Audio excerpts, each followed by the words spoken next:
Welcome, Dr. James Beckett, Sports Card Insights. This is outtakes from my recent conversation with John Newman on his show about the National. It is imminent. I'm on record as saying I think it'll be the best one ever. It's aspirational. For me, every show I go to is great.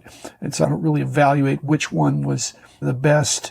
I'm not really there to make money. I like to have a sustainable hobby, but when I'm in the dollar boxes, it may be a more successful show if I don't bring so many cards home. Either way, it's fun just to sit there and visit with some of my friends, including John. We'll probably do some dollar box stuff together this year at the National.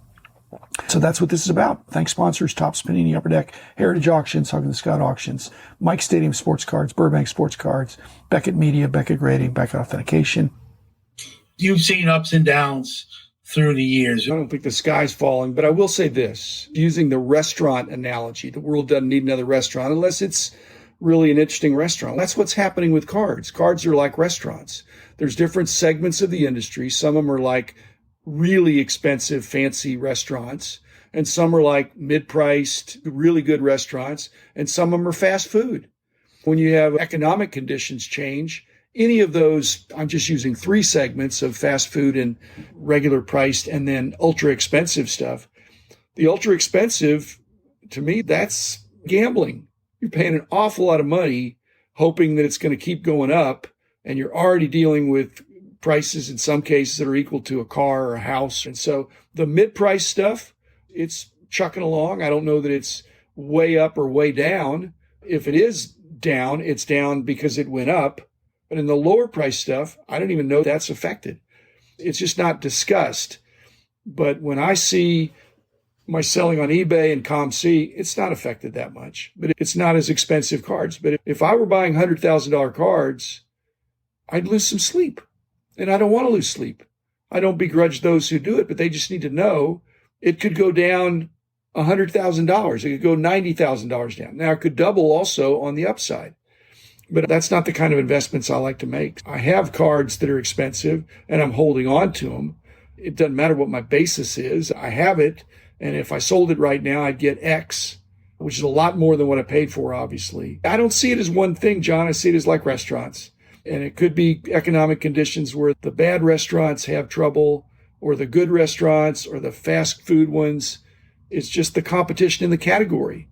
And the problem with some of these GOAT and Glamour cards, they're creating new ones, the Logo Man stuff. There's another group of them this year. There's always the chase for the current thing. So the universe is expanding of these very expensive restaurants. And there need to be enough dollars to service them all, or there are going to be too many nice restaurants.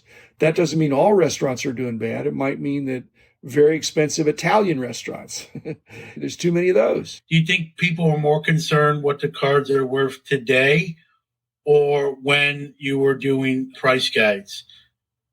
It's the same philosophy. A lot of people don't admit it. People who are getting a magazine, and I know we had great articles and art and all that stuff, but these people who are getting a subscription to the magazine and poring over it to see what went up and went down, but then they want to say, I'm not in it for the money, or I don't care about the pricing. No, everybody should care. But if you take it too far and think, I'm going to put all my investments in this, I think that's not prudent. So I think it's very similar to what it was. It seems like more because the expensive cards now are way more expensive than they would have been. So much more. It's crazy. Yeah, everyone I say, I don't collect because of the monetary value. But then when they pull something good, the first question they ask, hey, what's this worth? I always kind of go into the National, Dr. Jim, with the goal of acquiring one or two cards for my PC, which is Hall of Fame graded rookie cards. Do you have cards that are still on your target list? Do you have goals on that sort of level? Or have you really checked a lot of those boxes? Let me say both ways. Number one, I'm not interested in buying those kind of cards. And number two, I'm not interested in selling those kind of cards. So I've completely excised that from my National experience. Because if I was doing that too, it would take away from time of connecting with people I haven't seen for a long time, as well as working the dollar boxes. And the dollar boxes are self-preservation that I get to sit in a chair for some hours to just chew the fat with somebody and look through cards. I'm not wearing out any leather. Like I said, I've had people just sit down and look at cards and visit. But if I were going around looking at all the showcases, which I used to do, but more in the price guide thing, that would be a different kind of exhaustion, John. So I just draw the line and said, I don't want to buy them and I'm not going to sell them. And if I look really closely, I'm thinking, I got that card. Maybe. And so the question is, would I rather have the money or the card, except for my 1% a month, which I'm actually following through on that. And the national, sometimes there's subtraction by addition. In other words, if I buy stuff at the national, and when I take it home, I don't really need that. That is stuff that sweetens up my eBay lots. And so then I have happy customers that do repeat business because the additional cards that I put in the lots are good. So someone buys something off eBay or ComC from you. When they get the package, the card, ComC ships it for you. So that kind of adds.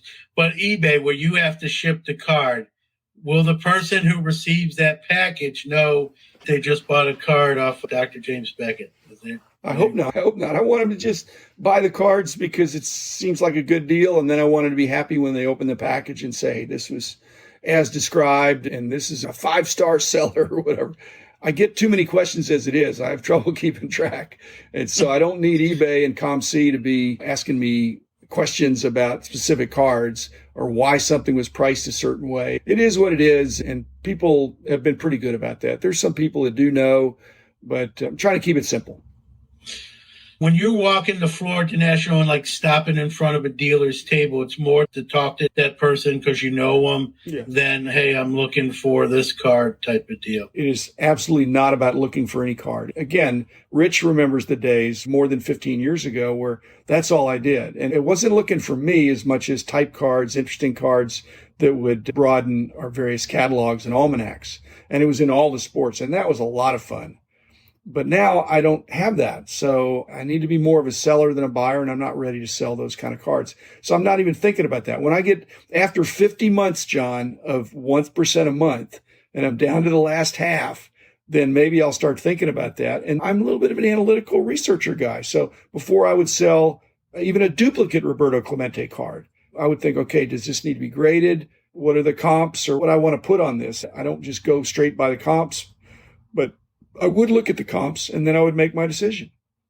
And I'm not ready to start doing that because that takes a long time to me to be doing card by card. And so a lot of my ComC work is bulk, if that's understandable. And my eBay stuff is definitely bulk. I need to get rid of some of the bulk, but some of that bulk is not worth even one of Roberto Clemente duplicate cards from the 60s, much less the 50s. I'm fine with that. I got you. That's discipline. Even if I wanted to do it, I don't think I could. There's a number of people in the hobby that I've known, and I'm still good friends with them, and their goal is to have all the cards. And I had a fork in the road in 1979, 78 probably, to where am I going to try to get all the cards in the world, or am I going to do price guides? And when I did price guides, that really fit my skill set. And I had some great contributors and it really came together. I had a great run, but that took me out of the buying and selling market because I was a very active buyer and seller in the 70s. That's where I built my collection. I basically got all the sets in the 70s, not from the 70s, but in the 70s, I got all the Gaudis and the play balls and all that stuff and 52 tops and all that. So I had everything. And so for whatever reason, I thought the opportunity for doing a price guide is really exciting to me. And it's going to take my full attention. And the conflict of interest of me buying the same stuff, I'm trying to be objective of what they're really selling for. That's a problem I'm going to avoid. And jumping back into it is hard. And we're talking about the National. You've been to everyone. What are things you enjoy? There's probably 3 things I do. 4 if you count the dinners. I try to have kind of thematic dinners. The first couple of nights I do dinners with old friends, the old timers in the industry, and the hobby hotline dinner will be a lot of fun. And so I got that going. And in the daytime, when I'm not looking at cards, I'm going to be wandering around and I'm doing 2 things. One, I'm connecting with people. I might meet some new friends too, but there's some people I only see once a year. I want to do that. And occasionally I'll bump into somebody and say, you know what, I really need to have you on my podcast. But I'm realizing now that's not the time to do the podcast. I'm going to whip out my microphone, even though I have it with me. I'm thinking, let's just schedule it for Zoom next month or whenever. And so I'll do that. So I'm either connecting with them and catching up or saying, hey, let's do a podcast next month. And then the other is just sitting around and still kibitzing and talking to people or just working the boxes. And those are some of my people too, John. I've had a lot of fun sitting there. And if it's by myself, that's okay. But a lot of times somebody will come up and they're curious about what I'm pulling out. And I got things that I pull. And it's very non-overlapping with what Rich Klein pulls. So that's why he's one of my buddies to be a wingman. Or I don't know if I'm his wingman or vice versa. But we pull different stuff. Yeah, and I've been one of those that grabbed the seat next to you. We had a nice chat. I had to get up. You outlasted me. You won that. Do you get people maybe sit next to you and try to pick your brain about, hey, who are you buying or who should I be buying? They might pick my brain, but it shouldn't be about that. Because, again, just like you would tell them, I can't tell you how to collect. But they can't do it the way I do it. If they say, I want to do it the way you do it, I say, okay, first do a bunch of price guides for a few decades. So that you know the long tail and you understand the principles of supply and demand and scarcity in the industry. You have to be able to, like Rich says, like we both, when you see something that looks like you haven't seen it for a while or you haven't seen it, it's either, it could be a color variation. Hey, that doesn't look right. Or it's an SSP or something. You think that's not the pose I'm used to. Rich is terrific at that. And I'm good too, but you can't just all of a sudden say, I'm going to do that because you can't look up dollar box cards one at a time. You have to just either say, I'm going to take it or I'm not going to take it. And if you take it, you might have made a mistake. It might be worth less than $1. Now, most of them are worth, and a plug for the Singles Club, they're not trying to put cards in there for a quarter that they're selling for $1. They're trying to put cards in there that are at least $1 because that's their reputation, that they're good deals. And a few cards they put in there are really good deals. Now, they're not the only ones that do it. But the word would get out if you're looking through a whole big box like a double shoe and you pull out one card and it took you 15 minutes to spend $1, but the card's worth $2.50. So it's not very exciting. And so you need to pull more and you just need to enjoy the flow of seeing what's there. Now, here's a tip. Okay, when I go up to a new person that I don't know, I might do one row of their box. And if I pull nothing out of it, I probably just keep moving. Just get up and go. In many cases, my banter, such that I have, is with the dealer. It's not necessarily, it could be with you. If you're next sitting there, we'll be talking about stuff, but I mainly buy from people that I like. And after all these years, I know a bunch of them. And so if I thought the Singles Club guys were jerks, which they're not. They're the opposite of jerks. They're good guys, and they aim to please. I've got lots of places to give my business, including no business. I don't need more cards. But I love shopping. I want to go in booths or tables where I like the people and the cards are interesting and the people are interesting. I've had great conversations because I'm there for a few hours sometimes. Yeah. The day I sat next to you, I was there probably an hour, and I was like, I got to get up. Here's the thing. Like we're saying, you got to get up. But if say you're there for an hour or two, are you more tired for sitting for an hour or two than you are walking the floor if there's no carpet for an hour or two? It's pretty similar to me. That's true. So I'm trying to go rotate a little bit, stand up every once in a while, go walk around, then come back. But some of these booths, it's hard to stop because you kind of lose your place. Not that somebody's going to scoop you as much as you just think, I need to finish this. I'm going to do all their football today. And if it's really good, maybe I'll come back tomorrow and do some baseball. Yeah. No doubt. We're coming to the National. I look forward to, as always, seeing you in person.